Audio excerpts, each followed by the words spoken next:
Bab 26 Peringkat Ujian Masuk. Nama, Kaisar Tertinggi Pedang Penulis, Luan Si Kuangdao. Plus matikan mengatur ulang. Sekte Pencari Ilmu Pedang hanya menerima sekitar 2.000 murid setiap tahun dan daftar peringkat di depannya sepertinya berisi sekitar 2.000 nama juga. Ini berarti jika tidak ada gangguan besar yang terjadi pada ujian kualitas fisik dan ujian ketekunan sore itu, daftar ini kemungkinan besar akan menjadi daftar nama terakhir dari murid-murid yang diterima di Sekte Pencari Ilmu Pedang. Bagaimana orang bisa tetap tenang saat melihat daftar ini? Ding Hao berdiri di pinggir kerumunan, dari sana dia dapat dengan jelas melihat nama-nama dalam daftar. Entah kenapa, dari kanan ke kiri, nama 5 calon teratas ditutupi kertas merah. 5 posisi teratas memang sudah diambil namun namanya tidak diungkapkan ke publik. Hanya nama-nama mereka yang menduduki peringkat ke-6 dan seterusnya yang terlihat jelas. Ding Hao menemukan dirinya di posisi ke-10. Dengan kata lain, kualifikasi Ding Hao berada di peringkat 10 besar dari semua pemuda yang berpartisipasi dalam ujian masuk pagi itu. Aku tidak menyangka hal itu. Ini menunjukkan bahwa seperti selalu ada gunung yang lebih tinggi dari gunung yang tinggi, selalu ada seseorang yang lebih kuat dari yang kuat. Tadinya kupikir aku sudah dianggap manusia super dengan pemahamanku yang seperti dewa, kemampuanku dan meridian logam tingkat kedua, jadi aku tidak menyangka akan ada orang yang bahkan lebih manusia super daripada diriku. Ding Hao diam-diam agak terkejut. Sayangnya, karena Sekte Pencari Ilmu Pedang hanya mengungkapkan peringkat mereka, bukan skor yang diperoleh masing-masing peserta dalam penilaian individu, dia tidak dapat menentukan seberapa jauh jarak antara dirinya dan mereka yang berperingkat di atas atau di bawahnya, atau apa alasan dari kesenjangan ini. Ding Hao segera menyadari bahwa kelemahannya kemungkinan besar terletak pada usia dan meridiannya. 1 jam kemudian, tiba waktunya penilaian sore dimulai. Ding Hao mengikuti kerumunan itu ke pusat penilaian kelima. Ini adalah ujian terhadap atribut fisik mereka.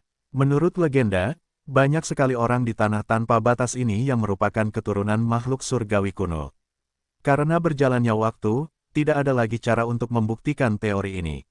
Namun, masih ada beberapa orang di antara semua orang di dunia saat ini yang masih membawa jejak darah makhluk surgawi. Meskipun jejak ini hampir tidak terdeteksi, setelah diaktifkan, jejak ini bisa menjadi sangat kuat. Adapun mereka yang memiliki golongan darah seperti itu, mereka akan memiliki bakat luar biasa dalam budidaya seni bela diri. Bakat mereka bahkan jauh melampaui beberapa dari mereka yang memiliki atribut fisik ilahi bawaan. Orang-orang ini dikenal sebagai seniman bela diri berdarah. Pusat penilaian kelima ini adalah tempat semua pemuda diuji atribut fisik seniman bela diri berdasarkan darah. Itu adalah tes sederhana. Semua pemuda berbaris untuk bergiliran berjalan melewati gambar misterius pedang bela diri yang tergeletak di lantai. Saat mereka melakukannya, seorang tetua yang mengenakan jubah perak akan memperhatikan reaksi formasi ini untuk menentukan hasil akhirnya. Pada saat yang sama, karena betapa langka dan berharganya para seniman bela diri, hasilnya tidak akan diumumkan secara publik tetapi akan dianggap sebagai hasil yang dirahasiakan dan dipertimbangkan untuk skor akhir. Ding Hao bergabung dalam barisan dan berjalan melewati gambar pedang perkawinan yang misterius. Gambar pedang ini tampak normal, tetapi beberapa pola pedang diukir pada batu biru dan dihubungkan dengan ukiran tipis. Mereka berisi jejak kekuatan ilahi misterius yang berdesir saat mereka memindai tubuh setiap orang yang lewat. Ding Hao perlahan berjalan melewati gambar pedang ini tanpa mendeteksi sesuatu yang luar biasa. Penatua yang mengenakan jubah perak tetap tanpa ekspresi, tidak tersenyum atau menggelengkan kepalanya pada siapapun. Oleh karena itu, tidak ada yang tahu dari ekspresinya apakah mereka memiliki seniman bela diri berdasarkan atribut fisik darah. Penilaian ini segera berakhir. Setelah giliran Ding Hao selesai, dia tetap di samping dan dengan cermat mengamati gambar pedang di tanah. Sayangnya, dia tidak berhasil mendapatkan wawasan lebih jauh dan akhirnya meninggalkan tempat tersebut sambil menggelengkan kepalanya dengan kecewa. Penilaian akhir adalah ujian ketekunan. Bagi semua seniman bela diri, selain kualitas bawaan seperti bakat dan meridian, kemauan dan ketekunan seseorang juga sangat penting dalam perjalanan mereka mengembangkan seni bela diri sihir. Kualitas bawaan bukanlah segalanya. Di dunia ini, tidak ada kekurangan orang yang diberkati dengan kualitas bawaan yang luar biasa, hanya untuk berakhir sebagai seniman bela diri yang biasa-biasa saja. Ada juga orang-orang yang dianggap tidak berguna, mungkin berhasil mengambil tempat mereka di antara yang kuat melalui ketekunan yang luar biasa dan kemauan yang kuat. Sekte Pencari Ilmu Pedang telah merancang serangkaian penilaian berdasarkan metode ilmiah sempurna 1000 tahun setelah didirikan. Salah satu ujian yang mereka rancang adalah ujian ketekunan. Metode penilaian mereka sangat mirip dengan tes garis keturunan sebelumnya. Apa yang menunggu para pemuda ini adalah gambaran besar formasi pedang. Satu-satunya perbedaan adalah formasi ini memancarkan tekanan yang mengerikan. Begitu seseorang memasuki formasi, tiba-tiba seseorang akan merasa seperti sedang membawa benda seberat 500 kg. Itu sangat sulit. Para pemuda ini diharuskan duduk dengan tenang dalam formasi dan dinilai berdasarkan lama waktu yang dihabiskan dalam formasi. Ini memang merupakan metode yang bagus untuk menguji ketekunan seseorang. 100 orang, termasuk Ding Hao, ditugaskan ke gambar formasi pedang nomor 8. Setelah mereka semua duduk bersila dan siap untuk memulai, tetua berjubah perak yang berdiri di luar formasi kemudian mengaktifkan formasi. Tiba-tiba, gaya gravitasi tempat itu tampak meningkat berkali-kali lipat, seolah-olah sebuah gunung kuno secara tak terduga menekan punggung mereka. Beberapa orang di kelompok itu tidak cukup siap dan akhirnya tersungkur ke tanah sambil berteriak keras.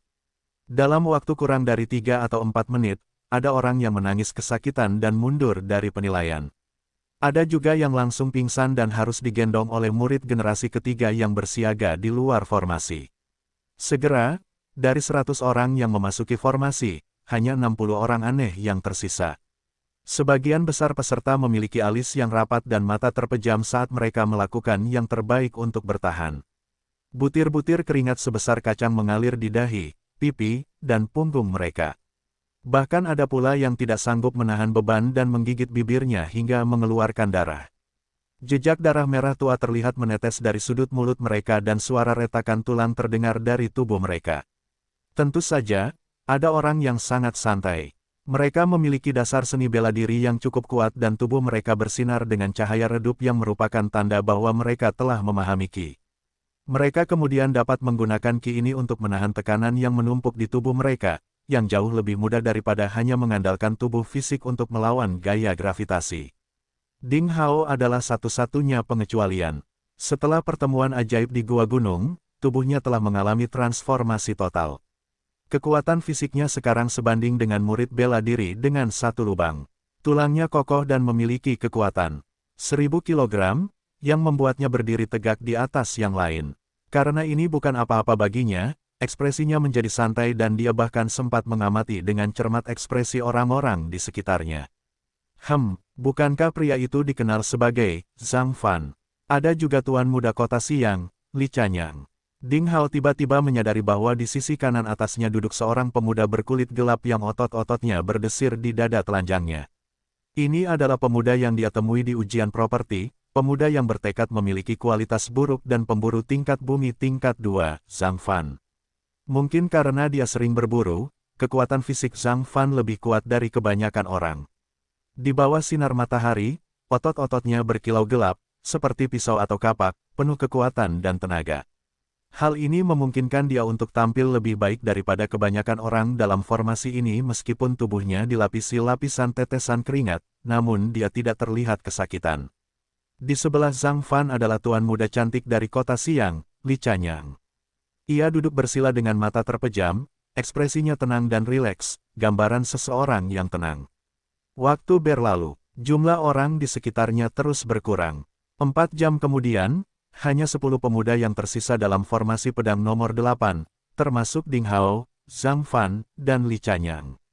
Yang lain memilih untuk membatalkan babak ini karena rasa sakit yang tak tertahankan, atau pingsan dan dibawa keluar dari formasi. Ding Hao mulai merasakan ketegangan. Seiring berjalannya waktu, tekanan dalam formasi ini juga secara bertahap meningkat. Pada saat ini, sudah hampir 10 kali lebih banyak dari awalnya. Zhang Fan jelas melakukan yang terbaik untuk bertahan. Seluruh tubuhnya dipenuhi tetesan keringat sebesar kacang kedelai dan ciri-ciri normalnya telah berubah menjadi wajah yang mengerikan karena rasa sakit yang luar biasa. Bibirnya hampir hancur karena gigitannya dan aliran darah merah tua mengalir dari bibir ke dadanya. Telapak tangannya tertanam kuat di tanah untuk menopangnya dan seluruh tubuhnya bergetar dengan goyah saat dia terus menahan rasa sakit yang tak terpikirkan. Ding Hao dan Zhang Fan adalah satu-satunya 2 dari 10 peserta yang tersisa yang tidak menggunakan sihir untuk menahan tekanan ini. Bahkan wajah tampan Li Chanyang, yang tadinya merupakan gambaran relaksasi, kini berkerut kesakitan. Jubah putihnya juga basah oleh keringat dan cahaya biru langit samar dari tubuhnya berkedip-kedip saat dia mengandalkan Qi untuk menahan tekanan ini. Inilah saat di mana ujian ketekunan yang sebenarnya dimulai. Di bawah tekanan yang begitu besar, setiap menit dan detik terasa seperti pisau kecil tak kasat mata mengiris daging dari tubuh seseorang. Seolah-olah seseorang mengalami kematian perlahan karena terpotong-potong dan rasa sakitnya tak terlukiskan. Saat kemauan seseorang lemah kemungkinan besar akan mengakibatkan orang tersebut pingsan. Gedebuk, seorang pemuda di pojok akhirnya tidak tahan lagi dan pingsan. 15 menit kemudian, gedebuk, gedebuk, 4 pemuda lainnya pingsan. Setelah 30 menit berikutnya, hanya Ding Hao, Li Chanyang dan Zhang Fan yang tersisa dalam gambar formasi pedang nomor 8. Pada saat ini, Ding Hao mengalami rasa sakit yang luar biasa. Sesuatu telah berubah dalam gambaran formasi pedang dan sekarang selain tekanan besar yang harus mereka tanggung, mereka menghadapi tekanan tambahan dalam bentuk aura yang tampaknya milik seorang seniman bela diri ahli yang meresap ke area tersebut dan mempengaruhi jiwa seseorang. Rasa sakit ini jauh melebihi siksaan pemotongan sebanyak 1000 atau bahkan 10.000 kali lipat. Itu seperti lautan kepahitan yang legendaris di neraka, dan mereka yang tidak memiliki kemauan yang cukup bahkan mungkin kehilangan akal ketika ditempatkan dalam situasi seperti itu. Tak kusangka, aku masih kalah darimu. Di dekatnya, Li Chanyang yang matanya tertutup rapat tiba-tiba membuka matanya dan menatap lurus ke arah Ding Hao, penuh keengganan untuk kalah. Kemudian, tubuhnya tiba-tiba bergoyang dan darah segar muncrat dari mulutnya sebelum dia pingsan. Ternyata tuan muda kota siang yang licik ini telah memperhatikan Ding Hao dan diam-diam mencoba bersaing dengannya selama ini. Sayangnya, ia tidak mampu bertahan dan akhirnya kalah dari Ding Hao. Segera, 4 murid generasi ketiga bergegas masuk dan membawa Li Chanyang yang tidak sadarkan diri keluar dari formasi. Ding Hao menggelengkan kepalanya. Dia tidak menyangka Li Chanyang memperlakukannya seperti seseorang yang harus dia lampaui. Sepertinya penampilannya yang luar biasa sebelumnya telah menarik perhatian banyak talenta. Ding Hao hendak mencapai ujung tambatannya. Hingga saat ini, dia belum menggunakan Qi-nya tetapi hanya mengandalkan kekuatan fisiknya untuk mencapai sejauh ini. Saat dia hendak mengerahkan Qi-nya untuk mengurangi sebagian tekanan, tatapannya tiba-tiba terfokus pada Zhang Fan. Pemuda pemburu ini hampir berubah menjadi manusia berdarah.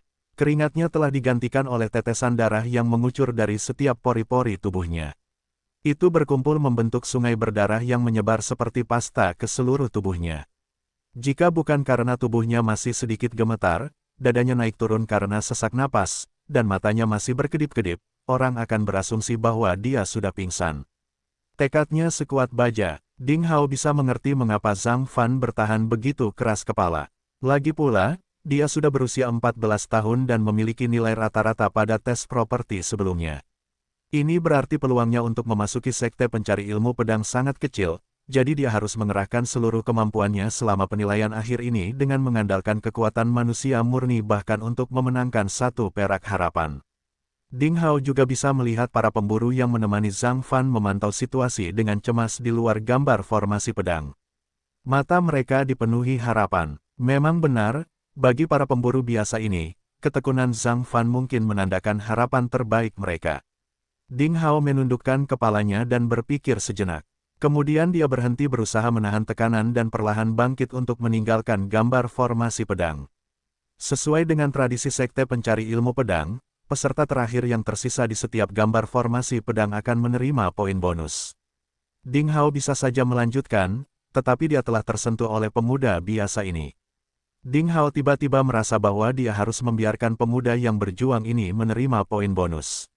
Ini bahkan mungkin memberinya dorongan yang dia butuhkan untuk memasuki sekte pencari ilmu pedang.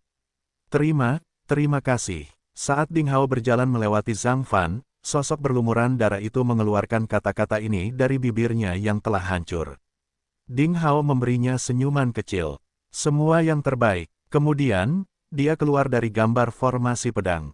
Penatua yang mengenakan jubah perak dan murid generasi ketiga yang berdiri di luar gambar formasi pedang semuanya memandang Ding Hao dengan ekspresi aneh yang sama. Para pemuda lain yang telah menunggu hasil akhir juga memandang Ding Hao dengan lebih hangat dari sebelumnya. Semua orang tahu bahwa Ding Hao adalah orang yang paling santai di kelompoknya dan dapat dengan mudah melanjutkan, tetapi sebaliknya, dia dengan sengaja membiarkan pemuda yang sedang berjuang itu masuk terlebih dahulu.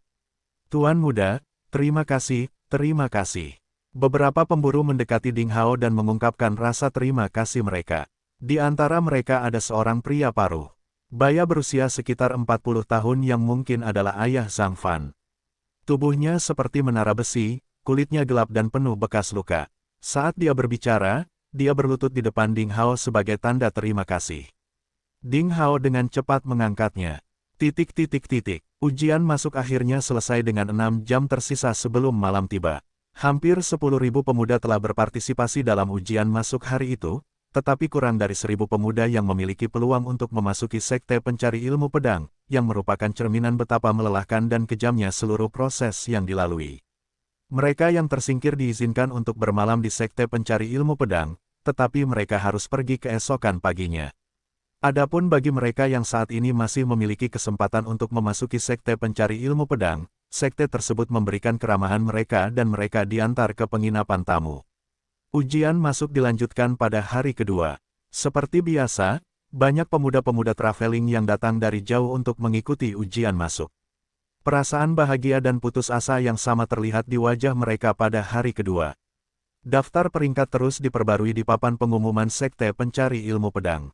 Seiring berjalannya waktu, nama-nama dalam daftar tersebut terus berganti. Peringkat Ding Hao terus turun.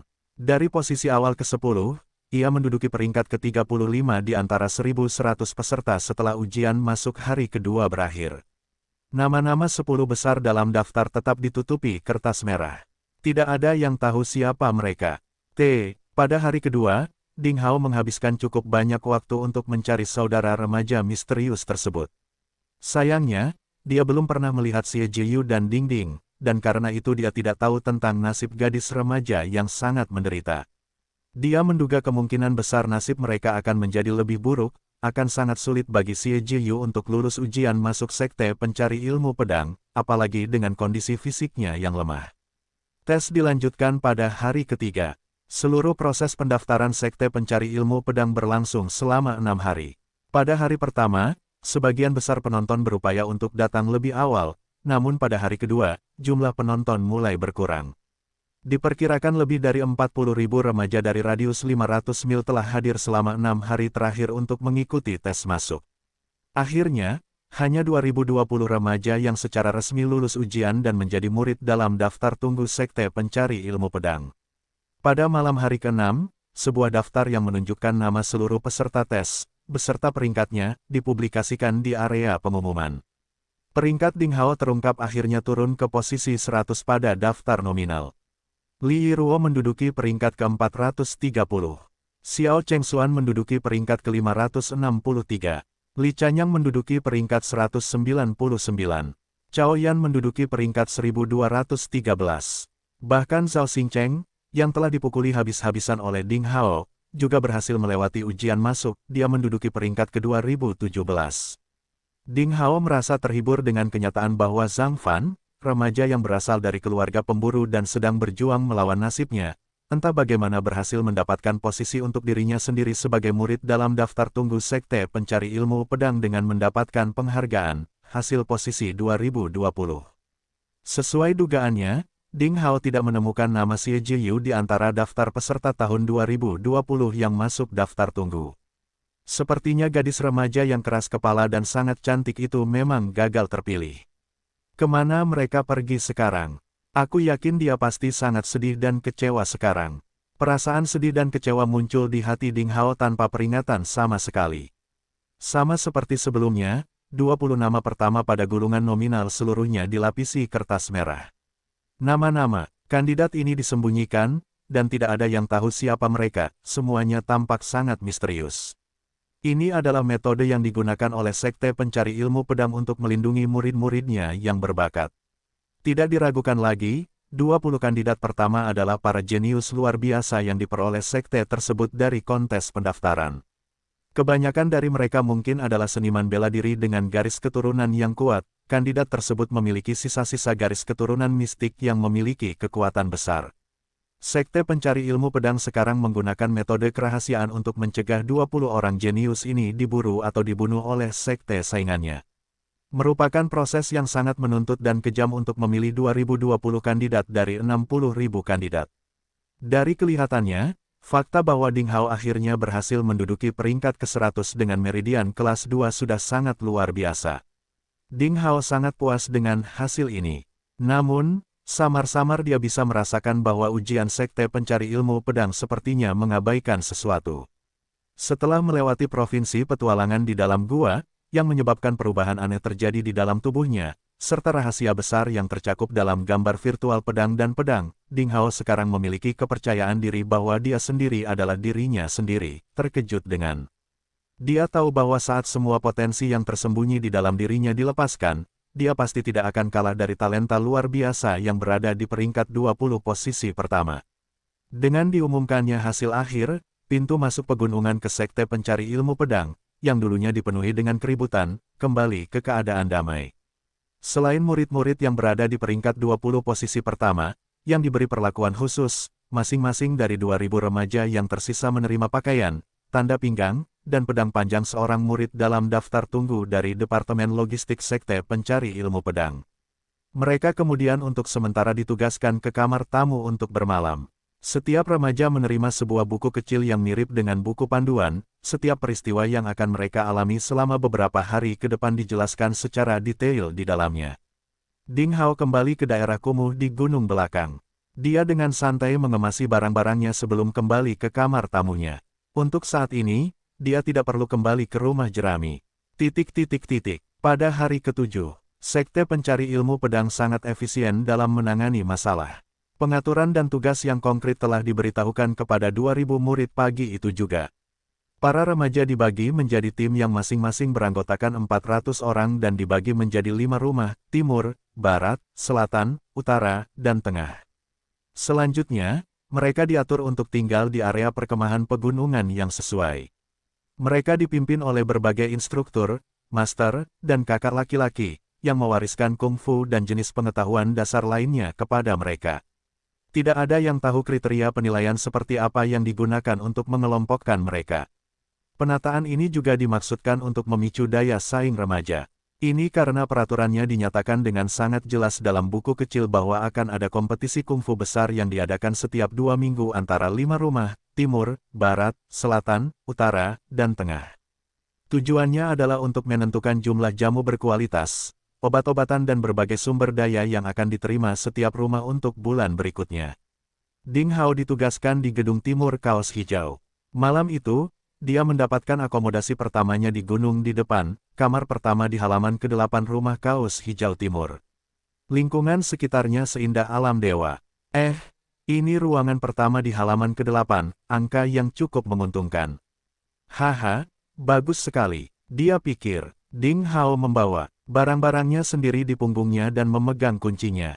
Saat dia tiba di depan halaman batu hijau, dan saat dia melihat ukuran halaman tersebut, serta ruangan batu, yang sebesar aula istana, mau tak mau dia merasakan gelombang demi gelombang kegembiraan yang melonjak di dalam hatinya. Dibandingkan dengan bubuk jeraminya di pegunungan di belakang, ini adalah surga. Reputasi Sekte Pencari Ilmu Pedang sebagai salah satu sekolah besar di Provinsi Salju cukup baik. Kekayaannya sangat besar dan tidak pelit sedikit pun terhadap murid-muridnya. Mulai sekarang, aku akhirnya akan memiliki kamar sendiri di gunung seperti surga di depan ini, pikir Ding Hao.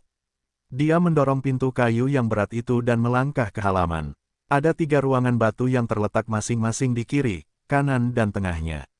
Ruang batu di tengah menghadap matahari dan merupakan yang paling luas. Di depan setiap ruangan batu ada pohon pinus tua yang tegak dan menghijau. Halamannya sendiri sangat luas, dan di tengahnya ada sumur air tua. Sumur belang-belang itu diberi tanda tali, di sisinya terdapat ember air yang terbuat dari logam hitam dan tali tambat setebal lengan anak-anak. Kamar nomor 1, hei, itu yang paling luas di tengah.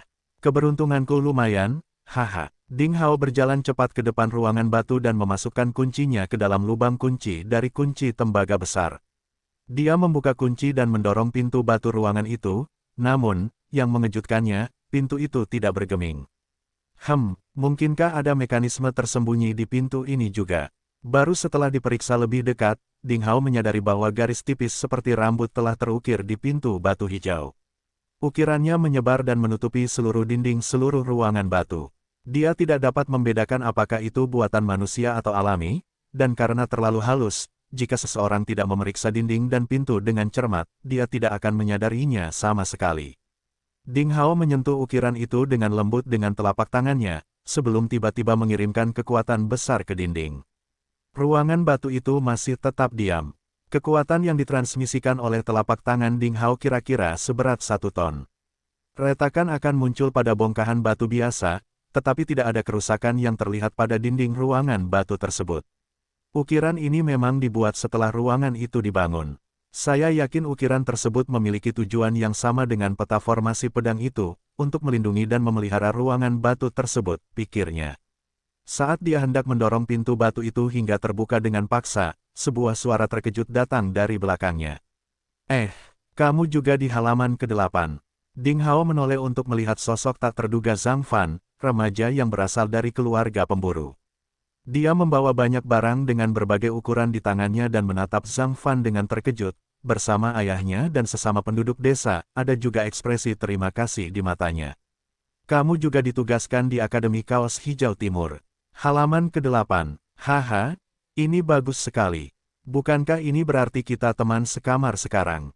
Kata Ding Hao, merasa senang juga, dia memiliki kesan yang baik tentang remaja yang tangguh dan keras kepala.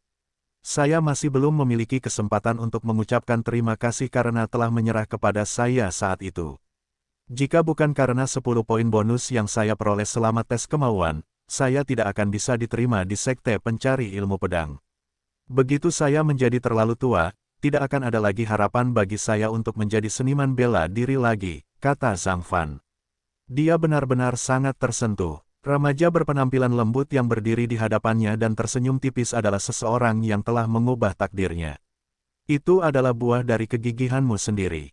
Jika kamu menyerah sejak awal, pada akhirnya aku tidak akan bisa membantumu, jawab Ding Hao. Haha, tidak kusangka anakku akan mendapatkan keberuntungan seperti itu. Dia terus bertemu dengan para dermawan dalam perjalanannya dan sekarang dia bahkan menjadi teman sekamar denganmu, kata ayah Zhang Fan sambil tertawa lebar, bahkan ingin memberikan semua produk lokal yang istimewa, dia peroleh dari berburu ke Ding Hao. Pemburu yang berbicara terus terang itu bertubuh besar, dan tubuh telanjangnya ditutupi kulit binatang.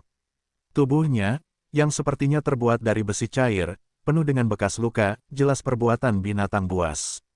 Ini adalah pemburu berpengalaman yang telah melalui pertempuran yang tak terhitung jumlahnya. Saat mereka berbicara di halaman, suara langkah kaki terdengar dari luar.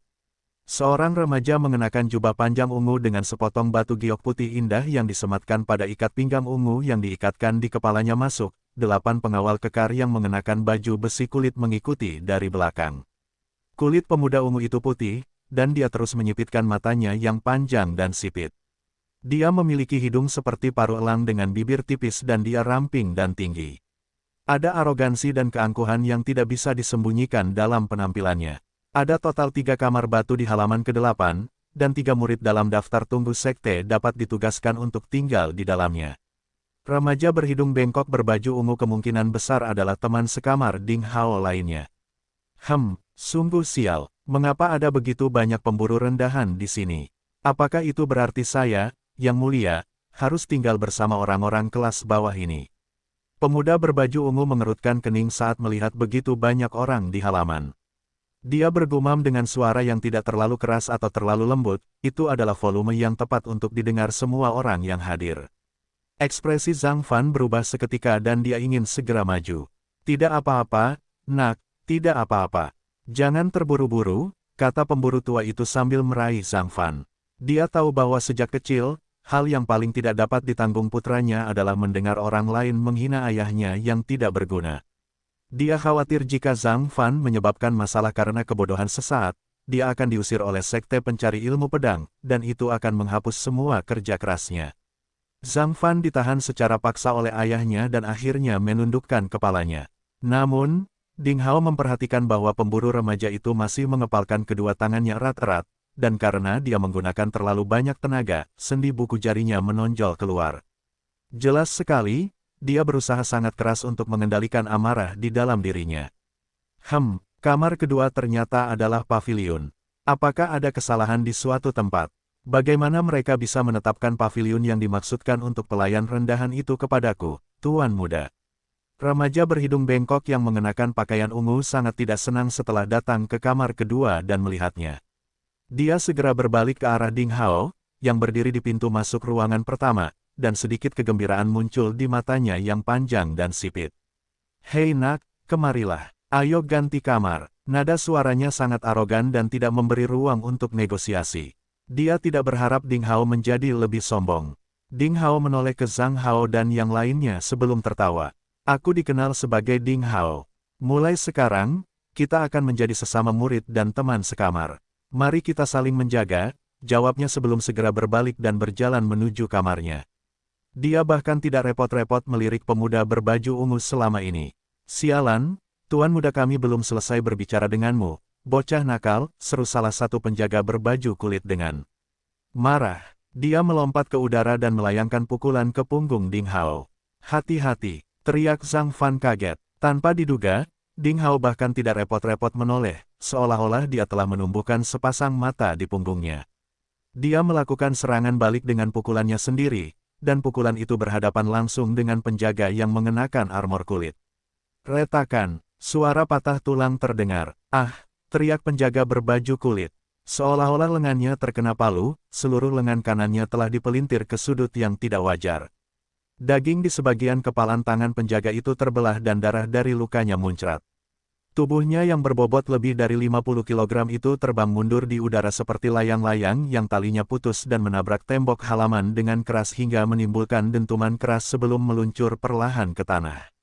Ternyata dia langsung pingsan. Ekspresi pemuda berbaju ungu berubah drastis dan dia akan meledak sebelum sepertinya mengingat sesuatu. "Ding Hao, kamu Ding Hao." Ding Hao yang berada di peringkat ke-100 pada daftar nominal, katanya terkejut. Kali ini, Sekte Pencari Ilmu Pedang telah mendaftarkan total 2020 murid dalam daftar tunggunya, dan mereka yang berhasil mendapatkan peringkat 500 posisi pertama semuanya sangat kuat. Selain itu, nama Ding Hao mulai menyebar pada hari pertama ujian, dan ditambah dengan fakta bahwa ia berada di peringkat ke-100 dalam daftar nominal telah membuktikan bahwa ia adalah kandidat yang menonjol dari seluruh 2000 murid. Meski remaja berbaju ungu itu sombong, peringkatnya jauh tertinggal dari posisi 500 pertama. Tentu saja, dia tidak mampu menyinggung siswa kuat seperti Ding Hao. Dia mulai merasa waspada terhadap Ding Hao, dan ekspresinya berubah. Pada akhirnya, dia tidak melanjutkan berbicara lebih jauh. Hanya ada semangat menantang dan kebiadaban di matanya yang panjang dan sipit. Yang membuatnya semakin terhina adalah Ding Hao bahkan tidak pernah melihatnya selama ini. Sebaliknya, yang terakhir mendorong pintu batu ke kamar pertama dan melangkah ke kamarnya. Ekspresi pemuda berbaju ungu terus berubah, saat dia mendengus dingin sebelum mengumpulkan pengawalnya, yang pada gilirannya membawa sejumlah besar kebutuhan sehari-harinya, dan menyerbu ke kamar kedua. Ding Hao, jadi remaja ini adalah Ding Hao legendaris yang memiliki kejeniusan seperti dewa. Mata pemburu tua itu bersinar. Dia berhenti sejenak sebelum menepuk punggung Zhang Fan dan menginstruksikan putranya dengan nada yang sangat serius. "Nak, ingat, kamu harus dengan tulus berteman dengan kakak laki-lakimu Ding mulai sekarang. Kamu telah bertemu dengan seorang dermawan yang baik kali ini, nak. Mungkin hidupmu akan mengalami beberapa perubahan besar karena memiliki teman sekamar dengan potensi besar." Zhang Fan mengangguk dengan serius. "Yakinlah, ayah, aku juga merasa kakak senior Ding sangat hangat, seperti kakak laki-laki sejati," jawabnya. Saat dia mencapai titik ini, dia cemberut dengan sedih sebelum melanjutkan, "Ayah, aku sekarang adalah murid dari Sekte Pencari Ilmu Pedang. Jangan panggil aku, anak, mulai sekarang, itu sangat buruk."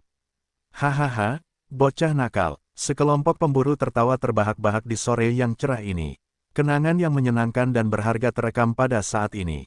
Tanda hubung, tanda hubung, tanda hubung. 3 hari pertama ketika mereka baru saja memasuki Sekte Pencari Ilmu Pedang adalah hari paling santai bagi para murid di daftar tunggu. Lebih dari 2000 murid dalam daftar tunggu diizinkan untuk bergerak bebas. Mereka memiliki waktu yang cukup untuk mengucapkan selamat tinggal kepada keluarga, sahabat, dan pengawal yang selama ini mendampingi dan berjaga di samping mereka serta membiasakan diri dan menyesuaikan diri dengan lingkungan sekitar di gunung. Selama 3 hari ini, tidak ada pelatihan yang diselenggarakan untuk mereka. Setelah 3 hari, semua personel yang tidak relevan harus segera meninggalkan Gunung Pencari Ilmu Pedang setelah melewati waktu yang ditentukan.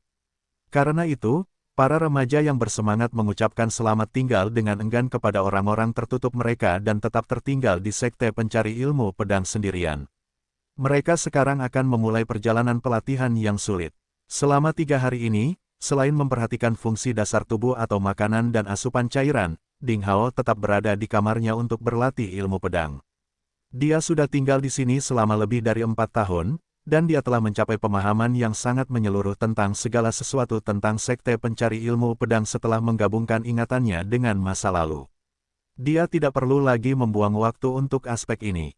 Tujuannya sekarang adalah memanfaatkan seluruh waktu yang tersedia untuk berlatih dan meningkatkan kekuatan pribadinya. Ruangan pertama ternyata adalah ruangan terbaik di halaman luas seperti yang diharapkan. Secara keseluruhan terbagi menjadi ruang depan dan ruang belakang. Aula depan luas dan terang, itu paling cocok untuk pelatihan. Ruang belakangnya sedikit lebih sempit, dan hanya ada meja dan tempat tidur yang terbuat dari batu hijau di dalamnya. Jelas sekali, itu adalah tempat peristirahatannya. Bagi Ding Hao, setiap menit dan setiap detik sangatlah berharga. Dia perlu mengerahkan seluruh upayanya untuk meningkatkan kekuatannya sehingga dia bisa dengan cepat mencapai tahap di mana dia cukup mampu berjalan di hutan belantara. Hanya dengan begitu, dia dapat melakukan perjalanan jauh ke tanah selatan untuk mencari adik perempuannya. Ini adalah janji terakhir yang dia buat pada jiwa pemilik sebelumnya dari tubuhnya saat ini. Dia harus mencapai tujuannya. Tentu saja, karena sangat kompetitif, dia telah lama bersumpah diam-diam bahwa suatu hari dia akan naik ke puncak daftar nominal dan menginjak-injak para jenius dengan kekuatan seperti iblis. Bam, bam, bam. Suara seseorang mengetuk pintunya datang dari luar. Ding Hao menyimpan pedangnya dan berdiri tegak, perlahan mengeluarkan nafas busuk. Dia kemudian membuka pintu dan menemukan Zhang Fan berdiri di luar. Kakak senior Ding, baru saja, instruktur Wang Juefeng dari akademi kita mengirim seseorang dengan pesan untuk kita. Dia membutuhkan kita untuk berkumpul di dojo di Akademi Kaos Hijau Timur sebentar lagi.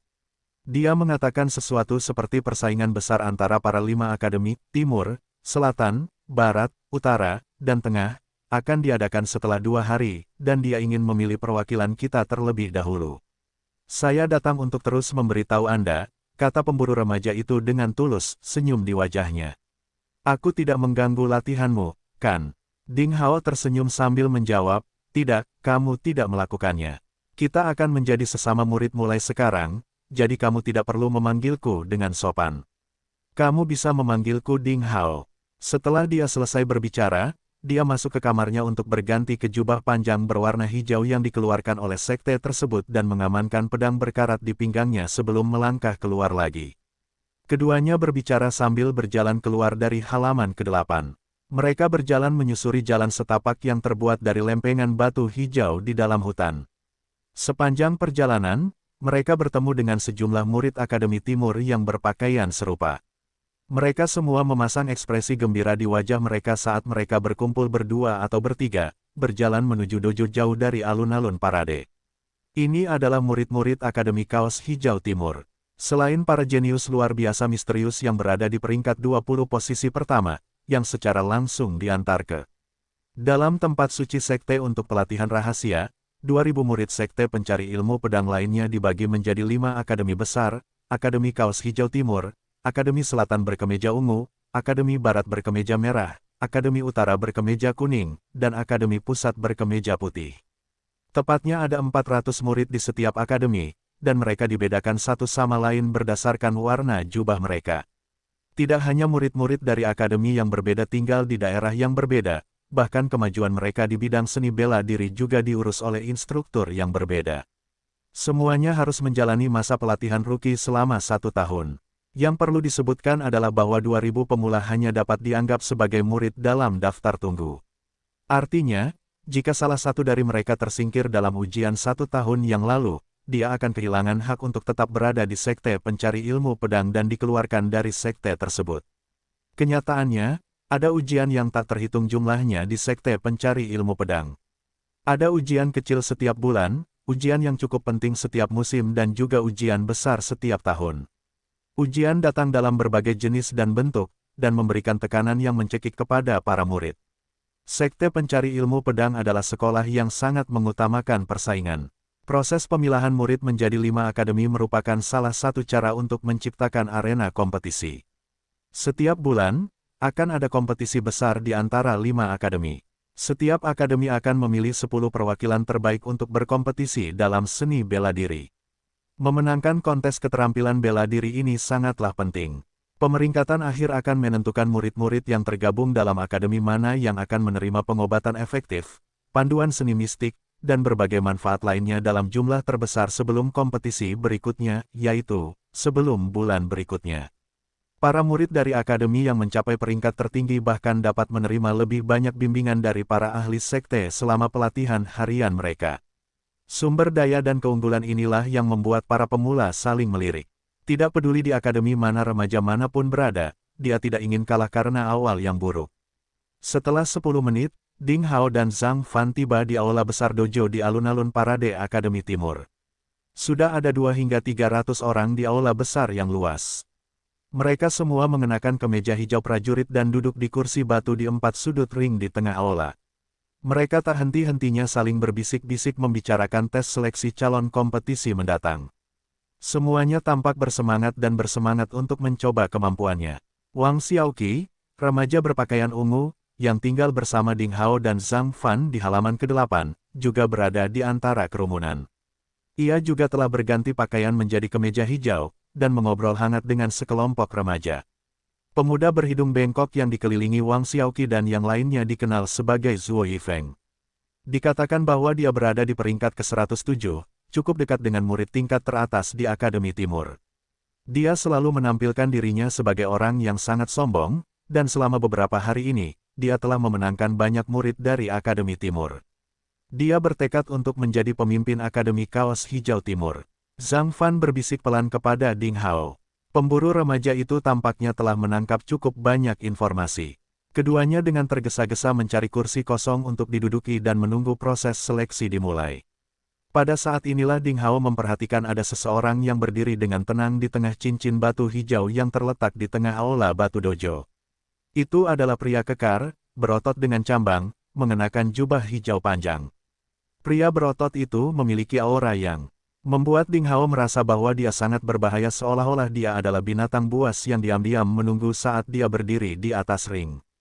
Ada kekuatan menakutkan yang tersembunyi di dalam tubuh berototnya, dan setelah dilepaskan, dia bisa mencabik-cabik semua remaja di dojo dalam waktu 15 menit. Ding Hao mencoba membuat perbandingan secara diam-diam dan telah memutuskan bahwa dia bukan tandingan pria berbadan tegap. Pada saat yang sama, pria kekar dengan cambang sepertinya merasakan tatapan Ding Hao padanya dan menoleh. Mata mereka bertemu dan Ding Hao merasakan tatapan pria kekar itu setajam pisau. Itu sangat tajam sehingga membuat Ding Hao menyipitkan mata tanpa sadar.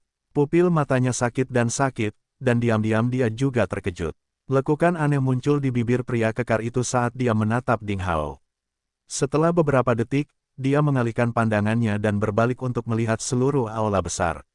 Dia mengangguk sedikit sebelum mendengus pelan. Suaranya tidak terlalu keras atau lembut, tapi terdengar jelas di telinga semua orang. Seketika, semua orang merasa gendang telinganya seolah-olah dipukul dengan kejam. Anak-anak muda di antara kerumunan yang memiliki fondasi lebih lemah atau lebih lemah tanpa sadar menjadi pucat dan mulai goyah. Semua orang menghentikan diskusi mereka dan terkejut melihat pria berotot itu. Aula besar dojo telah menjadi sangat sunyi, bahkan suara pin yang terjatuh pun dapat terdengar dengan jelas.